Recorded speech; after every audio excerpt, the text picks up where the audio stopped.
Assalamualaikum warahmatullahi wabarakatuh. Kami dari kelompok 4 ingin mempresentasikan tugas sejarah Indonesia yang akan membahas Samudra Pasai, Selat Sunda, Selat Malaka, dan FOC beserta hak kontrolnya.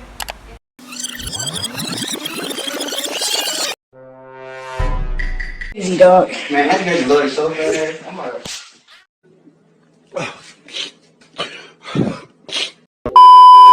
And I said, Romeo, take me somewhere we can be alone. I'll be waiting. All there's left to do is find. Assalamualaikum warahmatullahi wabarakatuh. Perkenalkan, nama saya Muhammad Dari Tediawan dari kelompok 4. Saya akan mempresentasikan tentang perjalanan Samudra Pasai dan lokasinya. Pertama-tama kita perlu tahu apa sih Samudra Pasai itu. Kerajaan Samudra Pasai adalah kerajaan yang didirikan oleh Merah Silu di Aceh pada tahun 1267 Masehi dengan raja pertamanya yaitu Malik Khalsaleh yang berkuasa kurang lebih dari tahun 1927 sampai 1326 atau kurang lebih 29 tahun. Perjalanan Samudra Pasai. Samudra Pasai merupakan gabungan dari kerajaan Pasai dan Perlak dengan raja pertamanya yaitu Malik Khalsaleh seperti yang sudah saya jelaskan di video sebelumnya. Pada masa jayanya, Samudra Pasai merupakan pusat perniagaan penting di kawasan itu sehingga banyak saudagar dari berbagai negeri seperti India, Siam, Arab, Persia, dan Cina yang berkunjung ke kawasan Samudra Pasai.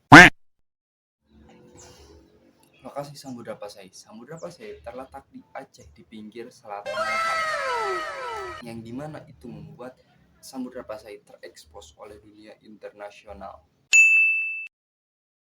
Assalamualaikum warahmatullahi wabarakatuh. Di sini saya akan presentasikan Selat Malaka. Selat Malaka terletak di antara Selat Malaka merupakan jalur perairan di kawasan Asia Tenggara yang menghubungkan pelayaran Samudra Hindia dan Samudra Pasifik. Selat Malaka terletak antara Pulau Sumatera dan Semenanjung Melayu hingga selat itu disebut sebagai jalur internasional. Hal tersebut lantaran beberapa negara menggunakan jalur tersebut sebagai jalur perlintasan kapal pengangkut bahan bakar dan bahan industri berbagai negara, hingga beberapa negara bergantung pada keamanan dan keselamatan di Selat Malaka. Letak Selat Malaka. Selat Malaka membentang antara Pulau Sumatera di Indonesia bagian barat dan Semenanjung Malaysia dan Thailand bagian selatan.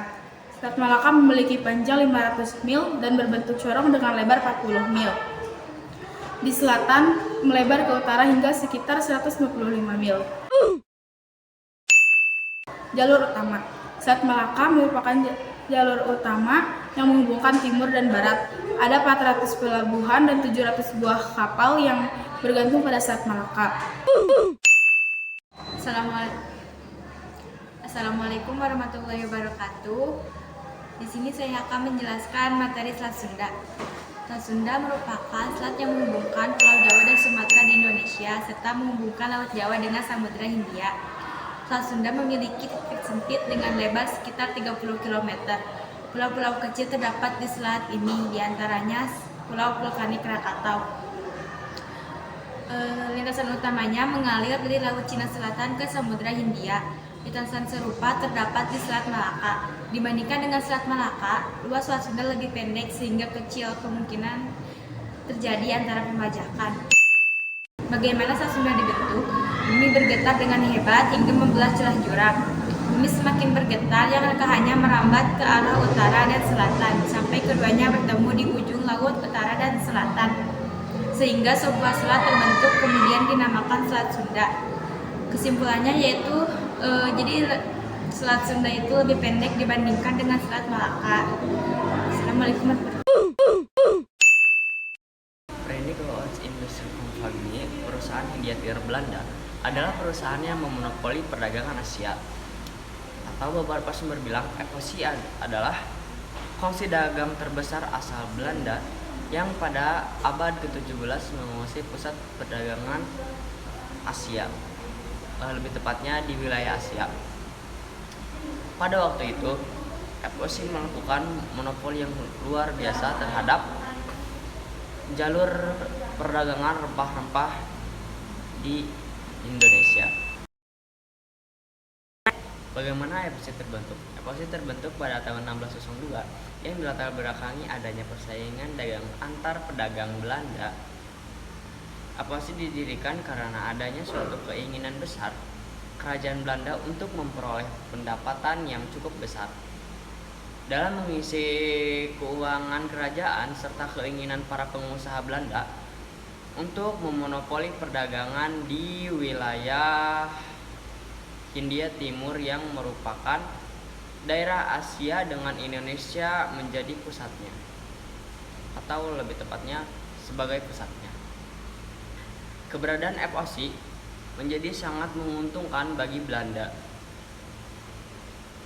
mengingat FOC menjadi pemasukan terbesar Belanda.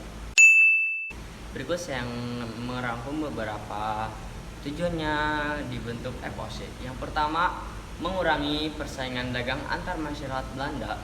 Tujuan dibentuknya FOC yang utama adalah menggabungkan masing-masing pedagang dan menghindari persaingan tak sehat antar sesama masyarakat Belanda. Yang kedua, menandingi persaingan dagang bangsa Eropa lainnya. Tujuan dibentuk FOC yang selanjutnya yakni agar posisi Belanda semakin kuat dan cenderung memonopoli dalam perdagangan di Asia. FOC dibentuk agar persaingan dagang antar bangsa Eropa tetap dimenangkan oleh Belanda, sedangkan Portugis dan Spanyol kalah. Yang ketiga, memonopoli rempah-rempah. Tujuan dibentuknya FOC yang berikutnya untuk menguasai rempah-rempah di Indonesia. Belanda ingin menguasai sistem perdagangan rempah-rempah di Asia, terutama di Indonesia. Indonesia merupakan negara yang kaya akan sumber daya alam berupa rempah-rempah. Yang terakhir adalah memperkuat eksistensi Belanda di dunia internasional. Tujuan dibentuknya FOC yang terakhir adalah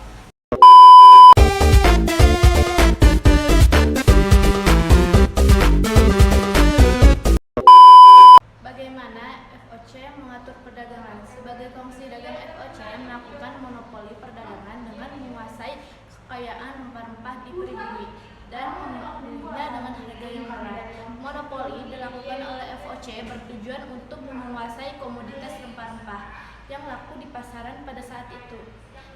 FOC juga tidak selalu berdampak negatif dan ada juga yang berdampak positif, misalnya yaitu berhasil mengundang dari bangsa asing seperti Eropa, Asia, dan Timur Tengah melakukan kegiatan perdagangan di Nusantara. Bagaimana FOC membangun markas di Maluku? FOC membangun markas di Maluku dengan cara memperoleh izin dengan mereka, dengan penguasa setempat dan mengadakan perjanjian dengan mereka. FOC juga memanfaatkan tenaga kerja lokal untuk memasuk bahan bangunan dari mereka. Selain itu juga markas FOC dibentuk dengan bangunan yang khas FOC seperti benteng dan gudang untuk menyimpan hasil perdagangan. Jadi kesimpulannya itu FOC itu memiliki arti penting dalam sejarah Indonesia karena telah berhasil menguasai perdagangan rempah-rempah dan menjadi sumber kekayaan di Indonesia.